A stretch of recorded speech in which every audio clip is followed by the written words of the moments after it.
Georgia's path to beating Alabama relies on two things. Number one, Georgia's secondary needs to have the game of their life, and they need to play at a level that they did against Texas this season in November, or perhaps even better. And number two, they need to stick to what worked in the first game, where they were able to run the football and move it in between the 20s. In this game, though, they just need to step up and make that one play that they missed in round one.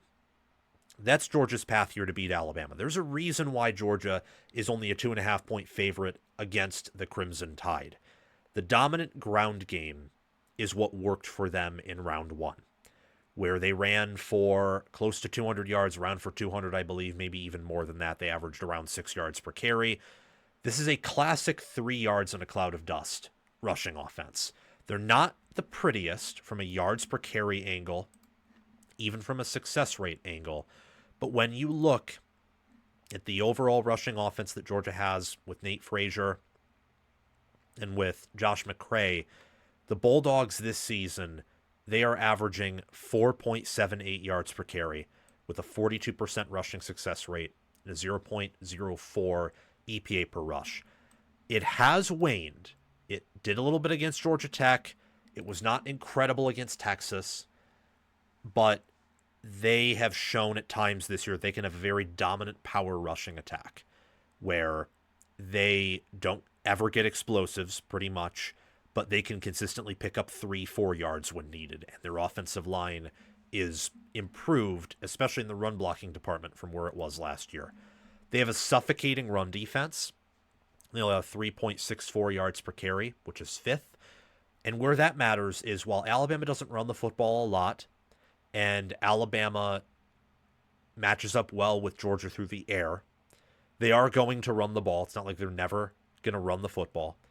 And by having a suffocating run defense, you can make sure that Alabama consistently stays behind the chains. And if your secondary plays well, and or if Simpson plays poorly, you can cash in keeping Alabama off schedule into turnovers, into punts, into 3-and-outs, into busted drives. This channel will make you a college football expert and help you enjoy watching games and make more accurate predictions. So what are you waiting for? Like, subscribe, ring the notification bell, comment your thoughts, and watch the video all the way through so that you can get the full package. And check the description and pinned comment for more ways to help yourself and this channel. And then just turn over their offense to your offense, turn over the ball to your offense, and have them cash in for scores. Georgia also has reliable weapons, and as the season's gone on, I know Stockton's had some ups and downs, but he's a capable quarterback who's made some good throws. And with Zachariah Branch and with Oscar Delp and Lawson Lucky and Dylan Bell, they have enough weapons, and Nate Frazier's a weapon too, same with Stockton's legs, to where they can generate a higher floor on offense than they could last year, where we all saw the Ole Miss game, and we saw that game against Georgia Tech in that first half where, man, oh man, that offense could be an absolute mess. This year, the floor is not that low. So I think there is a higher number than a lot of people probably think in their mind when they think of Georgia's offense. There's a higher number of points that will be scored at a bare minimum by Georgia than a lot of people think. So if their defense can come to play in the same way that their offense has, I like their chances here, and the reliable weapons are a big part of that. They're also less QB needy, less QB reliant than Alabama is. Bama needs Simpson to play well in order to win games against competent opponents. Georgia doesn't exactly need that, and that has especially been the case as the season's gone on, and it feels like the defense has improved and the offense has maybe regressed a little bit. And I think that's favorable here, given the coaching pedigree of Kirby Smart, the fact that you rarely beat and outcoach his defenses, and Georgia is talented, and they're talented enough offensively to where they don't need an elite quarterback to move the football and to score points. The Bulldogs are a team that is hard to beat They're one of the best teams in America. They can win it all this year. And the other point, too, that I want to make, it's not an exact science. That's why I saved it for last. But Kirby Smart's hard to beat.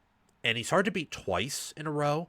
What about 3 times in a row? What are the odds that Kalen DeBoer beats Kirby Smart 3 times in a row?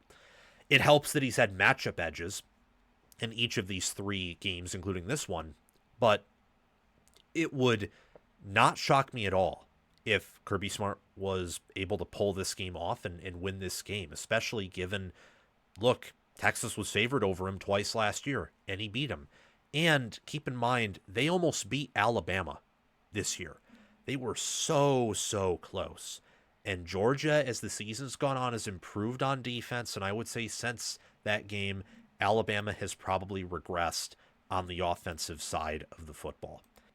Thank you for watching. It's my mission on College Football with Sam to make you the most informed, knowledgeable, and entertained fan as possible.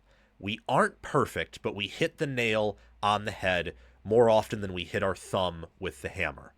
Make sure to like, subscribe, ring the notification bell, comment, and if you're here, you've probably already watched the whole video. So thank you for doing those things.